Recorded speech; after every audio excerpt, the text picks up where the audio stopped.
love him.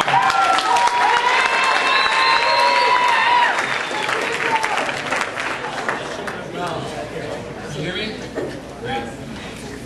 Yeah, so I'm Frantz. Yeah, I'm a pretty cool guy. I used to have stage fright, like back in junior high and high school, so I would have never done this. If I would have been doing this back then, I would have come out like this.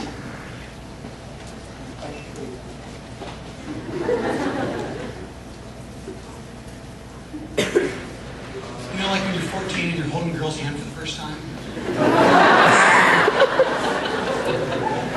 And then finally you just gotta go for it. Hi, I'm Jacob, and I'm insecure.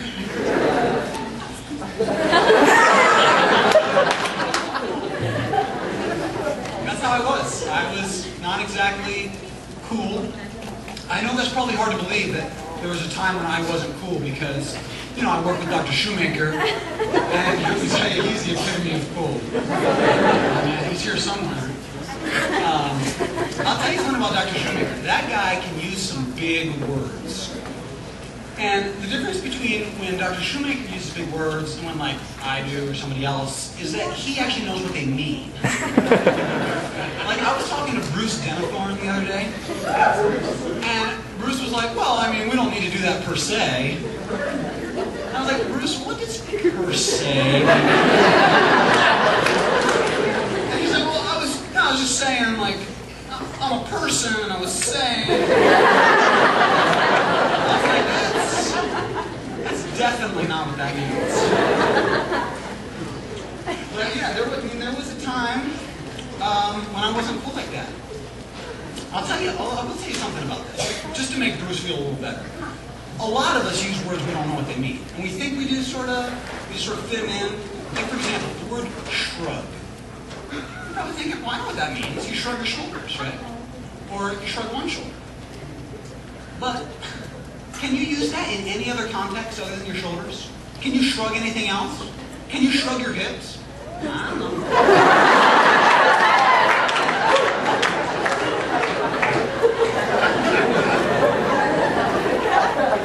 I decided to do a little experiment, and for 1 week, every time I shrugged, I was going to shrug my hips. So I was like in Dr. Shoemaker's class, and he was like, Jacob, can you tell me who Aristotle's teacher was? And I was like,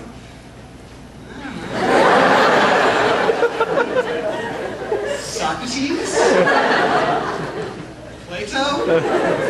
And he was like, what is that you're doing? I was like, oh, I'm not doing anything per se.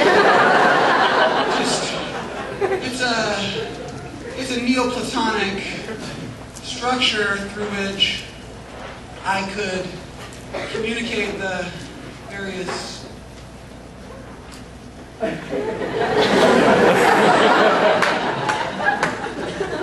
That was me, basically. I was asthma boy. I was so nerdy.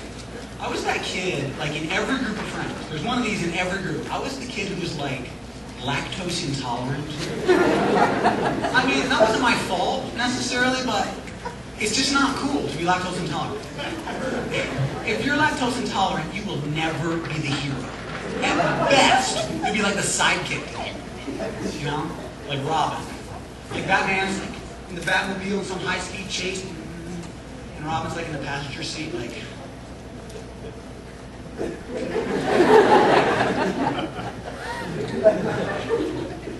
Could you not take those turns so sharp? Because my neck's been sore. I think I'm not getting enough calcium. Batman's like, hang on, I'm going to try to ramp the bridge. Robin's like, ooh, my stomach's been upset.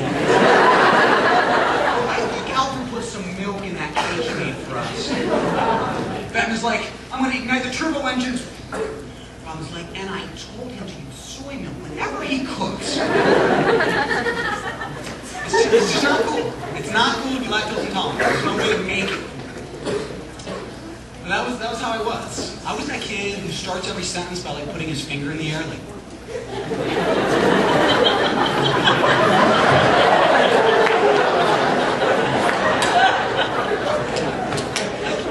In elementary school, my teacher would be like, now, class, Columbus discovered America in 1492. And I'd be like, actually, Leif Erikson discovered North America in 1066? She was like, thank you, Jacob. I'm just going to go on with the lesson. And then later that day, she's about math. And she's like, now, class, when you add two numbers, the answer will be bigger than the numbers you started with. And I'm like, actually, if you add a negative number to a positive number, then the sum could be larger than either of the add-ins.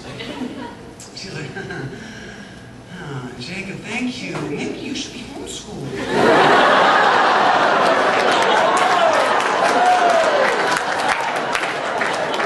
Since you're already lacking the social skills.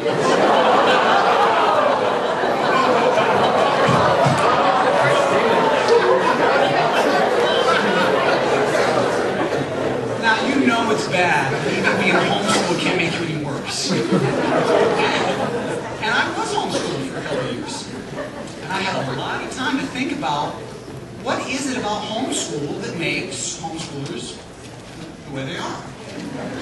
And this is what I've come up with. It's not that they're socially awkward. It's not that they're anything like that. It's just that they don't share a certain common experience that the rest of us share. And that experience is middle school. Middle school is the time of your life when your self-esteem is crushed every day. That's always for me. It's such an awkward time. You're trying to be cool. You're starting to like girls or boys, depending on. And like, it's just so awkward. You grow all disproportionately, you know. Like I'm 6'3" now, and when I was in 7th grade, my legs were as long as they are now. My head and torso only came up.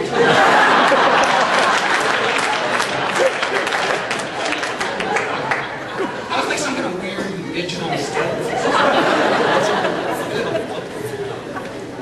And then, in the midst of all this insecurity, my parents decided to give me braces.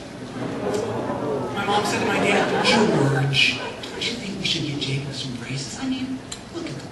I was like, Mom, that is the last thing I need right now. But it was more like, that is the last thing I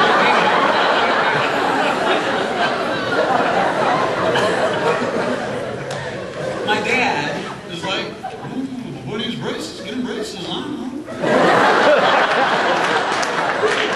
So of course I ended up getting braces, and of course, to save a couple bucks, my parents got the cheaper and slightly larger version of the braces. I could barely close my lips. I had to have them for like 4 years. It lasted me